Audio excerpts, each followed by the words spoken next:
আমার প্রিয় মাধ্যমিকের শিক্ষার্থী বন্ধুরা, তোমাদের সকলকে আমার চ্যানেলে স্বাগত জানাই। আশা করছি তোমরা সকলে খুব ভালো আছো। আজকে আমি তোমাদের WBT এর মাধ্যমিকে যে টেস্ট পেপার প্রকাশিত হয়েছে তার 27 পাতাতে যে 11 নম্বর স্কুল রয়েছে সেখানে তোমাদের বাংলার প্রশ্ন দেওয়া রয়েছে। এখান থেকে আমি তোমাদের MCQ এর উত্তরগুলো দেখিয়ে দেবো।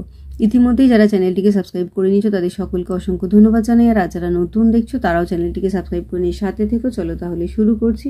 একের থেকে সঠিক উত্তরটি নির্বাচন করো। 1.1 শুধু এইটাই জানা ছিল না, অজানা বিষয়টি হলো গয়ের মানুষই গল্প লেখে। 1.2 কোন প্যাসেঞ্জার ট্রেনটিকে রওনা করিয়ে নদের চাঁদ নদী দেখতে বেরিয়েছিল? কয়টা? 4:45। 1.3 বুড়ো মানুষের কথাটা শোনো। এখানে বুড়ো মানুষটি হলেন কয়ের নিমাইবাবু। 1.4 আমাদের শিশুদের সব ছড়ানো রয়েছে, কয়েকটা হবে কাছে দূরে। 1.5 সিন্ধু তীরে পদ্মাংশটি যে কাব্যগ্রন্থ থেকে নেওয়া হয়েছে সেটি হলো ঘয়ের পদ্মাবতী। 1.6 এবার মহানিশার শেষে যা আসবে এটা হবে গয়েরটা উষা। 1.7 পালকের কলমের ইংরেজি নাম হলো, এটা হবে ক্ষয়েরটা কুইল। 1.8 কঙ্কাবতী এর লেখক হলেন ক্ষয় তৈলক্যনাথ মুখোপাধ্যায়।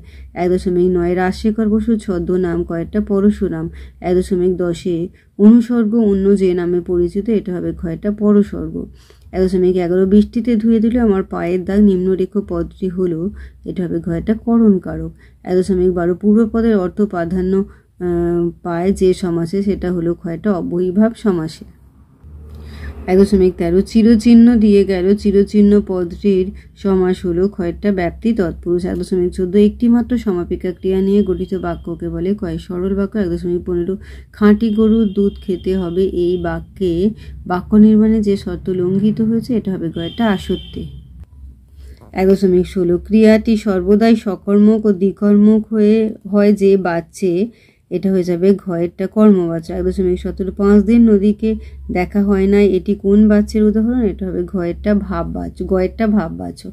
তাহলে আমার প্রিয় মাধ্যমিকের শিক্ষার্থী বন্ধুরা, আজকে তোমাদের আমি যে WBT এর মাধ্যমিকের টেস্ট পেপার প্রকাশিত হয়েছে তার 27 পাতাতে যে 11 নম্বর স্কুল রয়েছে সেখানে বাংলার প্রশ্ন থেকে আমি MCQ এর উত্তরগুলো দেখিয়ে দিলাম। আশা করছি সকলেই বুঝতে পেরেছো। ভিডিওটি দেখার জন্য তোমাদের সকলকে অসংখ্য ধন্যবাদ জানাই। ভালো লাগলে লাইক করো, কমেন্ট করো, বন্ধুদের মধ্যে শেয়ার করো।